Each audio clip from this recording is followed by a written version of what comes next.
Hebron Ministries.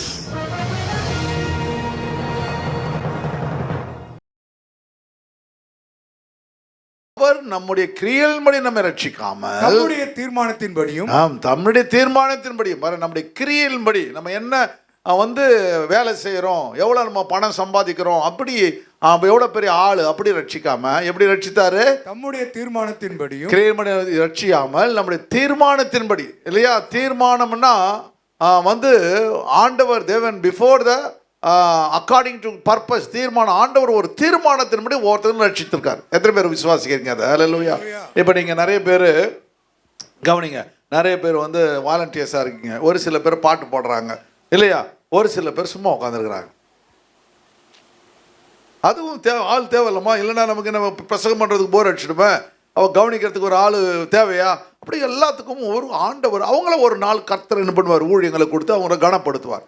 அப்போது ஒரு தீர்மானம், ஒரு பர்பஸ் வச்சுருக்காரு. ஒவ்வொருத்தரும் யாரெல்லாம் ரட்சி நம்முடைய கிரியையின்படி நம்ம ரட்சியாமல், ரட்சிப்ப ஒரு நோக்கம், ரட்சிப்ப ஒரு நோக்கம் நம்முடைய தீர்மானத்தின்படி ஆகும். ஆண்டவர் ஒரு தீர்மானத்தோடு ஒரு பிள்ளைய நம்ம என்ன பண்ணுறோம்? நம்ம பிள்ளைய பிறந்த உடனே அந்த பிள்ளைக்கு என்ன பண்ணுறோம்? ஸ்கூலில் போய் சேர்க்குறோம். நல்லா இங்கிலீஷ் மீடியமா தமிழ் மீடியமா ஏதோ ஒரு மீடியத்தை சேர்க்குறோம். பிறகு அந்த பிள்ளைய நல்லா படிக்க வைக்கணும்னு நினைக்கிறோம் இல்லையா?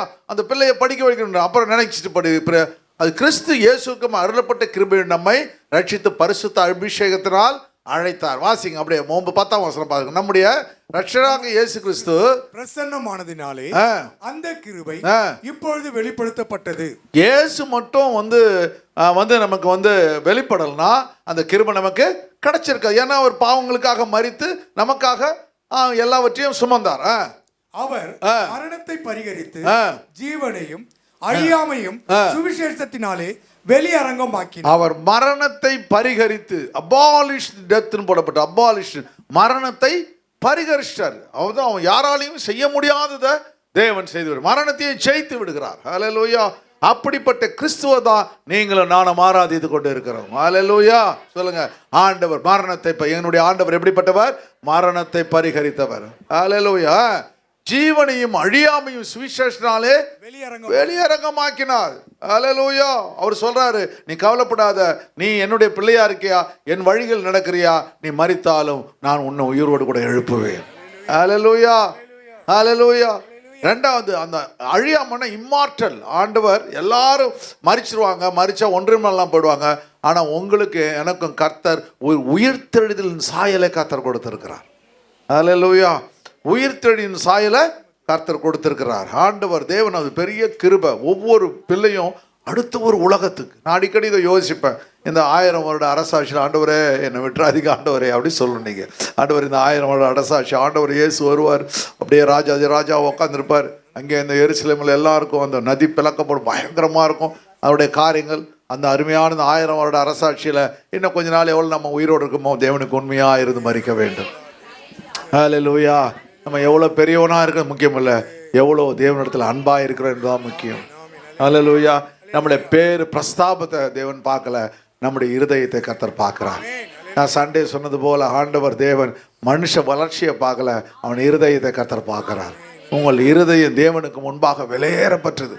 அந்த இருதயம் தான் ஒரு நாள் கர்த்தருக்கு முன்பாக பெரிய காரியங்களை செய்ய போகிறது. ஹல்லேலூயா.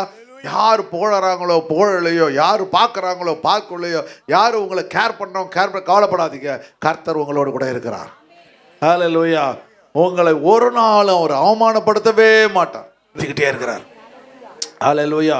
நீங்கள் எவ்வளோ நீங்கள் அவமானப்படுத்தப்பட்டாலும் பரலோகம் உங்களை உயர்த்தி கொண்டே இருக்கும். ஹல்லேலூயா. பரலோகத்துடைய அபிஷேகத்தை கர்த்தர் உங்கள் மேலே தயவாக வச்சிருக்கிறார். ஹல்லேலூயா. அதனால் மனுஷனுடைய குறித்து கவலைப்படாதீங்க, ஒரு நாள் கர்த்தர் எல்லாவற்றையும் மாற்றுவார். ஹல்லேலூயா. ஆண்டவர் உங்களை கொண்டு வசனம் சொல்கிறார் பாருங்க. அவன் என்ன சொல்கிறாரு? அழைப்பிலே அழைத்தார நம்முடைய ரட்சகஸ்து. வாசிங்க. அதற்கு நான் பிரசங்கியாகவும் அப்போஸ்தலன் 11ஆம் வசனமா, அதற்கு நான் பிரசங்கியாகவும் அப்போஸ்தலனாகவும் புறஜாதியருக்கு போதகனாகவும் நியமிக்கப்பட்டேன். ஹல்லேலூயா. ஆண்டவர் மரித்தாரு, எல்லாவற்றையும் ஆண்டவர் செஞ்சாரு, அதெல்லாவற்றையும் ஆண்டவர் வெளிப்படுத்தினாரு. அதற்கு அதை சொல்றதுக்கு ஆண்டவர் என்ன பண்றாரு? என்ன பிரசங்கியா வச்சிருக்கிறார், பிரீச்சரா வச்சிருக்கிறாருன்னு சொல்றார். ரெண்டாவது அப்போஸ்டலா வச்சிருக்கிறார். மூணாவது டீச்சரா வச்சிருக்கிறாருன்னு சொல்றார். அல்லேலூயா. 3 காரியங்களை கடவுள் எனக்கு வச்சிருக்காரு. ஒன்று, அப்போஸ்தலன்னா அனுப்பப்பட்டவன். எங்க அனுப்புறாரோ அங்க போய் நான் வந்து தேவனுடைய சுவிசேஷத்தை சொல்லுவேன். பிரீச்சர், தேவனுடைய வார்த்தைகளை எப்பொழுதும் பிரசங்கித்து கொண்டே இருப்பேன். நம்ம கற்றுக்கொள்ளும் பொழுது அந்த அருமையான காரியங்களை கர்த்தர் நம்ம கொடுத்துருக்காருன்னு நீங்க பெருமிதப்பட வேண்டும். அல்லேலூயா. ஏன்டா இந்த வாழ்க்கை, ஏன்டா கிறிஸ்தவனான, ஏன் அந்த கஷ்டம், அப்படியே அது கிடைக்கும் இது கிடைக்கும் சொல்லாம ஒண்ணுமே கிடைக்க மாட்டுது அப்படி சொல்லி ஒரு நாள் என்ன கூடாது. அதுக்கு மேலே கர்த்தர் உங்களுக்கு ரட்சிப்பை வச்சிருக்கிறாரு. அதுக்கு மேலே கர்த்தர் உங்களுக்கு பரலோகத்தை வச்சிருக்காரு. அதுக்கு மேலே கர்த்தர் 1000 வருட அரசாட்சியை வச்சிருக்காரு, நித்தியத்தை வச்சிருக்கிறாரு. ஹல்லேலூயா. அதை நினைச்சு நம்ம என்ன பண்ண வேண்டும்? ஆண்டவருக்கு முன்பாக நம்மை முழுமையாய் தாழ்த்த வேண்டும். ஹல்லேலூயா. 12ஆம் வசனத்தை வாசிங்க. அதன் நிமித்தம் இந்த பாடுகளையும் அனுபவிக்கிறேன், ஆயினும் நான் வெட்கப்படுகிறதில்லை. ஆயினும் நான் வெட்கப்படுவதில்லை. I am not be ashamed சொல்றமா. Nevertheless I am not ashamed. நான் வெட்கப்படுறதில்லை. என்னை அடிக்கிறானுங்க, உதைக்கிறானுங்க, பயங்கரமான காரியங்களை நடத்துறாங்க, அதனால நான் வெட்கப்படுகிறதில்லை. ஏனென்றால் நான் விசுவாசிக்கிறவர் இன்னார் என்று அறிவேன். அல்லேலூயா. நான் விசுவாசிக்கிறவர் இன்னார் என்று அறிவேன். நான் அவரிடத்தில் ஒப்பு கொடுத்ததை அவர் அந்நாள் வரைக்கும் காத்துக்கொள்ள வல்லவராய் இருக்கிறார் என்று நிச்சயித்தும் இருக்கிறேன். என்னென்ன காரியங்கள் நான் செய்வேன்னு சொல்லி ஆண்டவர்ட்ட நான் ஒரு பொருத்தனை பண்ணேனோ அந்த பொருத்தனையை நிச்சயமாய் நிறைவேற்ற கர்த்தர் இரக்கம் பாராட்டுவார். ஹல்லேலூயா. அதுபோல நீங்க என்ன பண்ண, சின்ன சின்ன காரியங்களை ஆண்டவருக்கு பொருத்தனை பண்ண உங்களால செய்ய முடியுமோ அதை பொருத்தனை பண்ணுங்க. அதனால ஆண்டவர் நம்மள பணத்தை கொடுக்க முடியும், ஆண்டவர் நம்முடைய நேரத்தை அவருக்கு கொடுக்க முடியும். அப்படி நேரங்க அந்த நேரத்தை கொடுப்பது நிமித்தமா கர்த்தர் உங்களையும் உங்கள் குடும்பங்களையும் கர்த்தர் ஆசீர்வதித்து விடுவார். அல்லேலூயா. உங்க குடும்பத்தில் ஒரு பெரிய சமாதானத்தை கர்த்தர் கொடுப்பார். வாழ்க்கையை வச்சிருக்கேன் ஆண்டவரே, எனக்கென்று ஒரு அழைப்பு இருக்கு ஆண்டவரே, எனக்கென்று ஒரு பெரிய திட்டம் இருக்கு ஆண்டவரே சொல்ற பாருங்க. என்னை எதுக்காக அழைச்சாரு? எதுக்காக? அப்போஸ்தலனாகும், பிரசங்கியாராகும், டீச்சராகும், புறஜாதிகளுக்கு பிரசங்கம் பண்ண முடியாது அழைத்து இருக்கிறார். அல்லேலூயா. அந்த திட்டங்கள் நிறைவேற்றப்பட வேண்டும். அதுதான் அவனுடைய திட்டங்கள். அந்த திட்டங்கள்ல நாம் நெருக்கும்பொழுது தேவன் நம்மை ஆஸ்வதிக்க வல்லமை உள்ளவராக. வாசிங்க. இயேசுவை பற்றும் விசுவாசத்தோடும் அன்போடும் என்னிடத்தில் கேட்டிருக்கிற ஆரோக்கியமான வசனங்களின் சட்டத்தை கைக்கொண்டிரு. சொல்லுங்க. நீ கிறிஸ்து இயேசு பற்றி விசுவாசத்தோடும் அன்போடும் என்னிடத்தில் கேட்டிருக்கிற ஆரோக்கியமான வசனங்களின் சட்டத்தை கைக்கொண்டிரு. ஹல்லேலூயா. உன்னிடத்தில் ஒப்புவிக்கப்பட்ட அந்த நற்பொருளை நமக்குள்ளே வாசம் பண்ணுகிற பரிசுத்த ஆவியினாலே காத்துக்கொள்.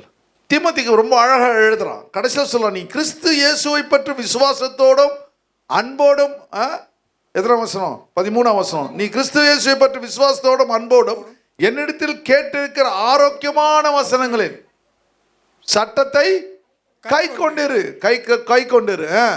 உன்னிடத்தில் எதெல்லாம் ஒப்புவிக்கப்பட்ட அந்த நற்பொருளை நமக்குள்ளே வாசம் பரிசுத்த ஆவியினாலே காத்துக்கொள். அல்லேலூயா.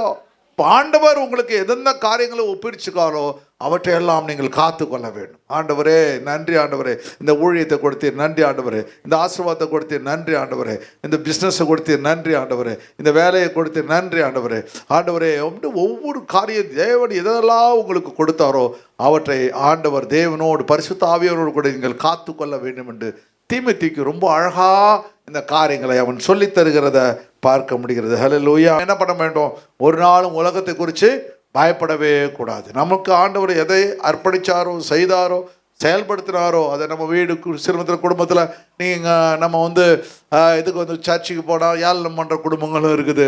சில இடத்துல வேலை ஸ்தலங்களில் என்ன பண்ணுவாங்க, நம்ம ஜெபம் பண்ணால் அவங்களுக்கு பிடிக்காது, நம்மளை ஏளனம் பண்ணுற இடமும் இருக்குது, எல்லாமே இருக்குது. ஆனாலும் அதுக்கு மேலே கர்த்தர் உங்களுக்குள்ளே இருக்கிற அந்த ஆவியானவர் எப்பொழுதும் அந்த உள்ளான மனுஷன் எப்பொழுதும் பலப்பட்டு கொண்டே இருக்க வேண்டும். அல்லேலூயா.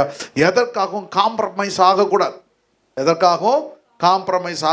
காம்ப்ரமைஸ் ஆகனா கர்த்தர் உங்களை விட்டு போயிடுவார்.